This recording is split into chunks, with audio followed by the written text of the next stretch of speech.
ବର୍ତ୍ତମାନ ଆମେ ପଚାରିବା ପଣ୍ଡିତଙ୍କୁ ଅଣସରଘରେ ଯେ ସେବା ଗୁପ୍ତ ନୀତି ହୁଏ ଏ ବିଷୟରେ ସମସ୍ତଙ୍କୁ ଜାଣିବା ପାଇଁ ସମସ୍ତଙ୍କ ମନରେ ବହୁତ ଉତ୍କଣ୍ଠା ବହୁତ ଆଗ୍ରହ କିନ୍ତୁ କେହି ଜାଣିପାରନ୍ତିନି ସମସ୍ତେ ବୁଝନ୍ତି ଯେ ତା ଭିତରେ କଣ ହଉଛି ମହାପ୍ରଭୁ କେମିତି ସେବା କରାହଉଛି ସେଇ ବିଷୟରେ ପଣ୍ଡିତଙ୍କୁ ଆମେ ପଚାରିବା।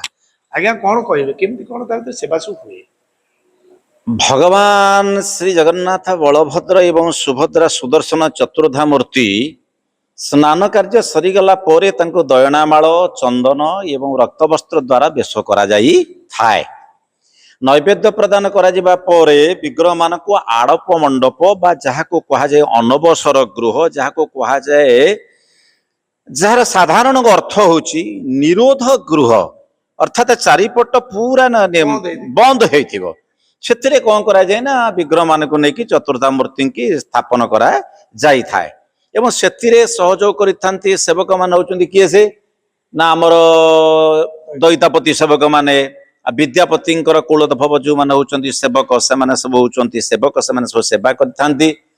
ଆଉ ଯେତେବେଳେ ଅନବସର ଗୃହକୁ ଯାଇଥାନ୍ତି ତା ଚାରିପଟେ ସୁନ୍ଦର ଭାବରେ ତାଟି ଦ୍ୱାରା ଦୃଢ ଆବରଣ ଦ୍ୱାରା ବାଉଁଶ ତାଟିରେ ତାକୁ ରଖାଯାଇଥାଏ। ତାପରେ କଣ କରାଯାଏ ନା ସୁନ୍ଦର ସେଜ ତୁଳା ସେଜ ଆବରଣ କରାଯାଇ ସୁନ୍ଦର ପଲଙ୍କ ଉପରେ ତାଙ୍କୁ ବାସୁଦେବଙ୍କୁ ଏବଂ ପ୍ରତିମା ମାନଙ୍କୁ ଯୋଉ ବଳଭଦ୍ର ଜଗନ୍ନାଥ ସୁଭଦ୍ରା ଏବଂ ବଳଭଦ୍ର ରହିଲେ ଆମର ସୁଭଦ୍ରା ସୁଦର୍ଶନ ଏମାନଙ୍କୁ ନେଇକରି ସେଠାରେ ସ୍ଥାପନ କରାଯାଏ।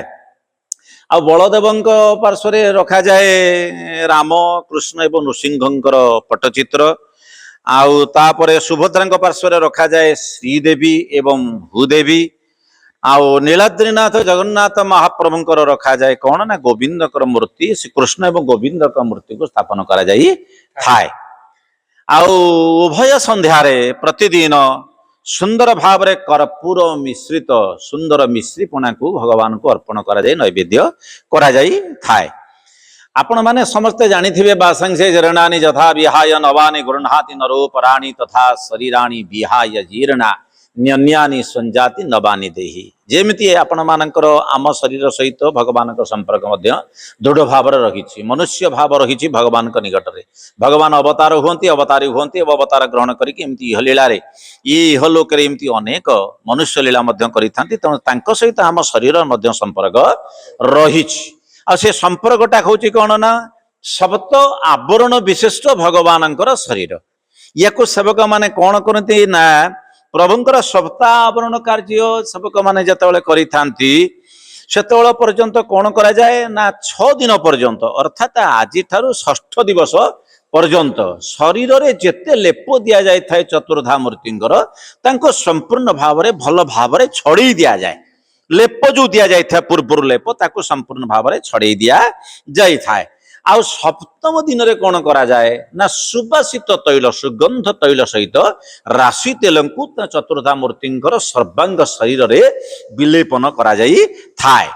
ଆଉ ଅଷ୍ଟମ ଦିବସ ଭଗବାନ ତ ହଉଛନ୍ତି ରାଜାଧିରାଜ ନା, ସୂକ୍ଷ୍ମ ପଟ୍ଟବସ୍ତ୍ର ଦ୍ୱାରା ପ୍ରଭୁଙ୍କର ଏତେ ସୁନ୍ଦର ଭାବରେ ତାଙ୍କୁ ବନ୍ଧା ଯାଇଥାଏ ତାକୁ କଳ୍ପନା କରାଯାଏ ନାଡି ବୋଲି।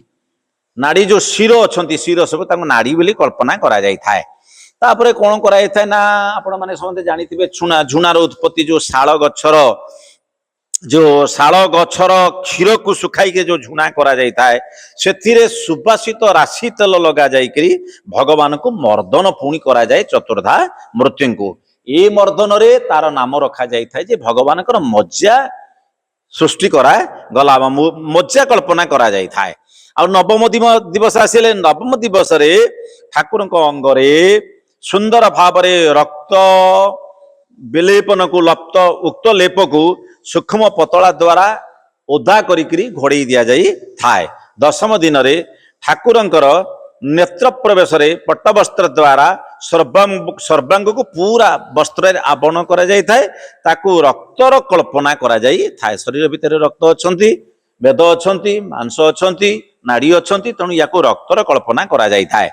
ଏକାଦଶୀ ଆସିଲେ ଏକାଦଶୀ ତିଥି ଏକାଦଶୀର ସାୟଂ କାଳରେ ଭଗବାନଙ୍କର କଣ କରାଯାଇଥାଏ ନା ପୂଜା ସମାପନ କରାଯିବା ପରେ ଚନ୍ଦନ ପ୍ରଭୃତି ଲେପ ସୁନ୍ଦର ଭାବରେ ସର୍ବାଙ୍ଗ ଶରୀରରେ ବିଲେପନ କରାଯିବା ଦ୍ୱାରା ତାକୁ ମାଂସର କଳ୍ପନା କରାଯାଇଥାଏ। ସପ୍ତମାବରଣର ଏକାଦଶୀ ତିଥିର ଏହା ହେଉଛି ବିଶେଷ ବିଧି।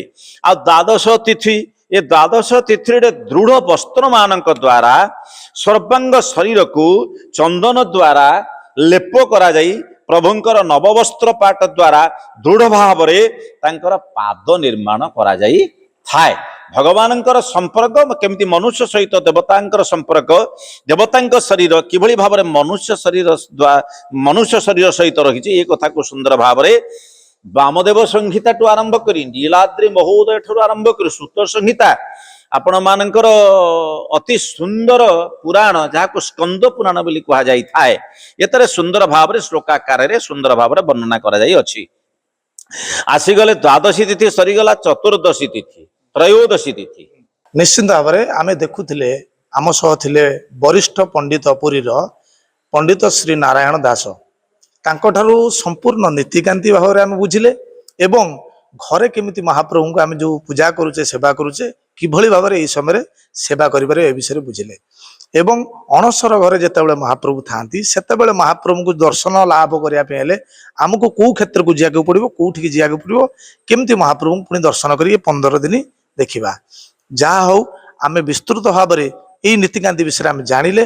ଆଗକୁ ମଧ୍ୟ ଆପଣମାନେ ଦେଖିବେ ଅନେକ କଥା ମହାପ୍ରଭୁଙ୍କ ବିଷୟରେ, କଥା ଅନନ୍ତ ଅସୀମ, ସେଇ ବିଷୟରେ ପଣ୍ଡିତଙ୍କଠୁ ସବୁ ବିସ୍ତୃତ ଭାବେ ବୁଝିବା, ଧୀରେ ଧୀରେ ବୁଝିବା। ତେଣୁ ବର୍ତ୍ତମାନ ଆପଣଙ୍କୁ ପୁରୀରୁ ମୁଁ ସତ୍ୟଜିତ ମିଶ୍ର, ନ୍ୟୁଜ୍ ରୁମ୍।